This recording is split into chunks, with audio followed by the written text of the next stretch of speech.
While Gen Z millennials blame their parents for wrecking the economy and selling them a roadmap that resembles a pyramid scheme, boomers are worried about which state has the best weather to cushy into when retirement hits. This isn't the case for all these old folks, though.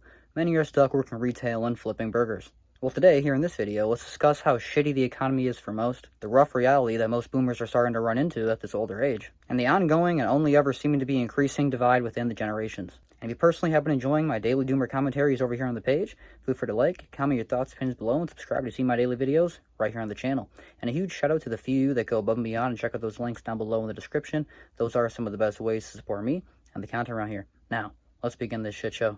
Our entire generation has been sold a lie that the dream outcome for your life is to go to school, get a degree, get a 9-to-5 job that you absolutely hate, and then go sit in a cubicle for 50 years only to retire at 70 years old, and the last 20 years of freedom that you have are when you're old and can't even enjoy it. It's insane. Nowadays, with inflation in the job market, no one can find a job, and the people that are finding jobs are not making enough money to fund their lifestyle and pay rent for an apartment, much less buy a house. If you meet somebody in their 40s or 50s with enough money to afford the lake house, a nice watch, a nice car, golf whenever they want, skip work during the middle of the week, it's not because they worked 30 years in a 9-to-5 job in a cubicle and saved their pennies. It's because they run their own business and they make way more money than they need to so they can afford the nice things. You're never going to afford the lifestyle you want working at a 9-to-5 job. It's just not possible. Now, the most common complaint that commonly gets shouted into the void by Gen Z millennials is the fact that everything we felt like we've been, taught our whole lives, we felt like we've been sold a lie.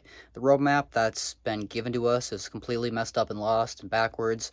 Doesn't make any sense, and it's like an alien language. We don't really understand what it's saying. And then it used to be college. The way they shoved college down our throats, especially back when I was in school. I went to public school myself, and I graduated, and I walked with my class. And it's almost like if you didn't go to college, if you didn't have some sort of 2 to 4 year degree in mind to instantly get into debt, like tens of thousands of dollars, more money than I've personally ever had at one time, being underaged, before I was a legal adult at the age of 18 here in the States, or at least where I live in the States. It just sounded like an outrageous thing to me, especially when at that young of an age, how can I really know exactly what I want to do with my life? So I chose to take a gap year, is what I told myself, and I just told everybody I was going to work in the trades, knowing damn well that I was probably going to work at fast food jobs and retail stores, which is actually exactly what I ended up doing. I did try the trades myself. I'm like 5'6" and weigh like 130 pounds soaking wet, so maybe some of you guys are with it, but I'm not really built for that personally. So I even pay people to move my stuff when I move. I'm not really built for this anyway. So I did like fast food jobs. Almost all my resume is like food work and like the food service, and that really ended up playing out for me. But a lot of people who did go to college and did just play the course and play the path that they felt they needed to do to actually get ahead and succeed, and everybody was kind of shouting at them to do so, now find themselves in crippling debt and degrees that don't really fit their interest, or they can't really even find a job and lay a job in whichever field they got their said degree in, and everything's kind of falling backwards on them. And the interest is for a lot of people. I've watched a lot of those Dave Ramsey clips and those Caleb Hammer financial audit clips. A lot of people's interest is more than their actual down payment that they're even able to pay month to month. So they'll never get out of this crippling debt. And college is the one debt that you can't bankrupt on, which is just quite a crazy thought to really put down into perspective. But now these days, people talk about how housing, the cost of living, it feels like every category genuinely feels like it was a lie sold to us. So let's continue and hear some other complaints and other categories in life that, besides college, housing, all that are really hitting home for many folks right now. We were lied to from head to toe. Millennials, we were told go to school, stay in school, study, get a degree, and you'll have a good job, and you'll be able to take care of your family. You'll be able to buy a house, have kids, and live a normal, decent life. It's been broken, absolutely broken. The amount of people that are graduating with MBAs, for example, masters, and fucking to working at Starbucks. Even then, some people can't even find jobs at Starbucks. The economy's broken, and even with a decent job, you can't even afford to buy a house anymore. You just can't. The only way to protect yourself from inflation, actually, the only way to benefit from inflation is to own assets, but you need to be able to purchase the assets in the first place. Yeah. The youth, they're coming into the world unless they inherit it, and most people don't inherit much. Well, you need to acquire that wealth, and if you're always chasing a further moving away goalpost And that's what's happening with the inflation right now. It's just at a rate that's way too high. Now, I think this has always been something on the minds of many people who have been struggling, because there's always been people struggling throughout all of time. But I think now there's just so many more people than there were before, and it's so much more obvious now. Like in my family, we've always done certain things. I made it very obvious when people are struggling. For example, as soon as you turn 18, we don't buy adult presents in my family for Christmas, holidays, for birthdays. Maybe if it's like, your significant other, or like like in your individual personal child, maybe you'll do that. But we don't buy gifts for cousins, uncles, grandmas, stuff like that. Maybe grandmas, but moms. We don't really do that for like most of the adults in our family, because only the kids get presents, because we don't have money to splurge like that. Most families, at least in movies, and you see in like the Modern Family TV shows, they go on vacations a couple times a year. My family doesn't go on vacations at all. Maybe they'll go on vacations once every 3 to 5 years, if at all, ever. I mean, I can imagine some people in my family might have not been on a vacation for 25 plus years, just how it is. And there's many other factors where it's like, we're not buying name brand stuff, we're buying off-brand stuff, we're buying store brand stuff, which honestly isn't really much of a difference. Being that I've worked in food service, there really isn't much of a difference in some categories. Depends on what it is. Definitely look at the labels and the ingredients. That shit doesn't lie. They can't. I mean, they shouldn't anyway, or else they get sued. But anyway, so feel free to let me know your guys' thoughts, opinions on the modern day society. Which categories in life you're struggling in, if it's housing, if it's your past debts, whether that's college, any loans you've taken out, or, your past life that maybe you somewhat regret and now you're trying to fix and get on the right path. Or if it's just overall your budget's not really, keeping up with the rise of inflation, rise in cost of living, and rise of everything that you have to pay for to survive in modern day. So feel free to let me know all that shit down below in the comments. How are people affording life right now? How are people tackling this cost of living? We're not.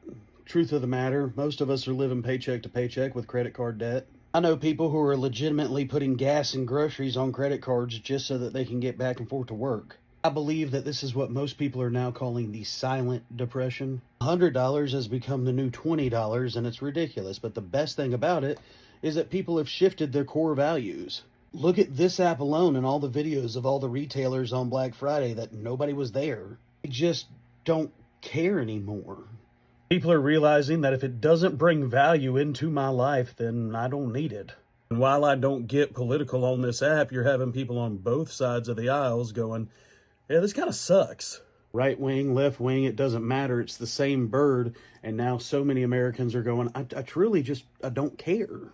I think it's woken a lot of people up to the idea of why are we funding things that we don't care about when all of us right here are struggling. It's changed the people's attitude in the workforce to where a job is just a job. You used to be very loyal to a job, but they've seen that there's no employee loyalty because there's no employer loyalty. People aren't putting up with toxic bosses anymore. You're either going to treat me right or I'm going to leave, because there's tons of companies that are hiring because nobody can find help. People just don't trust the system anymore, and they're starting to focus on what matters the most. Most people are out here making more money than they ever have and realizing that it's not going anywhere. So they're just not spending it. And what has made a lot of people turn their back on the system is that now they somehow either make too much or not enough money to qualify for the government assistance that they've been paying into their entire life. There are people out there who can't afford to buy the groceries, but they make too much money to get the food stamps. A lot of people are out here calling it the depression. I like to call it the awakening. People are just realizing how much they can get done on their own and that they don't need the government to hold their hand. So to go back to your question, how are people making it? Financially, I don't really know. But I'm very grateful that people are starting to look for answers. Now, some people have a really hard time grasping the fact that times change, and that every couple of years, every decade or so, not only does the price go up in things, but the price goes up in everything. So it's not just like when you go to the grocery store, oh, now my eggs are up to $7 or $10 or wherever you shop, whether it's the like Aldi's store or whether it's Costco. I'm not sure where you shop. Feel free to let me know down below what you get, where you go for your best deals. But it's everything. It's the housing keeps going up. I mean, I used to hear that if you buy a home, then you're locked in your mortgage. Well, I have my sister who keeps saying many different utilities, many other bills continue to go up, even if you're locked into a house, even if you buy at the right time, which, some people get lucky these days. Maybe if you're buying now, maybe not so lucky. Who knows what the future will hold? I can't tell you, neither can anybody else. But feel free to let me know your guys' thoughts, opinions regarding what you're struggling with, and what generation you're from, how your life experience has crafted your belief system in terms of, the economy, the society, and budgets. Because I feel like some people get taught how to work with money when the majority of people, especially in America, they don't. It's funny how the entire country propped up on money and debt. Nobody knows anything about money or debt around here. It's like it's just a odd topic. But either way, I love to hear your guys' thoughts, opinions. Feel free to let me know down below. Yeah, guys, that's gonna wrap up today's video discussing how money sucks. Nobody has any, and if you have some, send it to me. No, I'm just joking. That's just how most people talk though, because people need it now more than ever. Either way, I do definitely appreciate you guys who continue to go above and beyond and continue to show your ongoing support here towards the channel. Feel free to check out all my continuous videos. I'm doing these daily Doomer commentaries, and I plan to continue these, as well as feel free to hop up on here to my evening live streams right here on the page. You can hang out with me and the community around here. So huge shout out to the few of you guys who go above and beyond. Check out those links down below in the description. Those are some of the best ways to support me and the content right here. If you like this stuff, feel free to like, comment your thoughts, opinions below. I like to read all those. I've been reading like 100+ comments the last 3 days when I wake up, and I'm super grateful. This is exactly what I've always wanted, is a YouTube channel that the algorithm favors. So hopefully we can keep it up, because I genuinely would love to build a solid community around here and actually have something to do for real, because it's like the only thing I do is make these videos. So thank you guys for watching. Appreciate you. Hope you enjoyed. See you next one. Bye.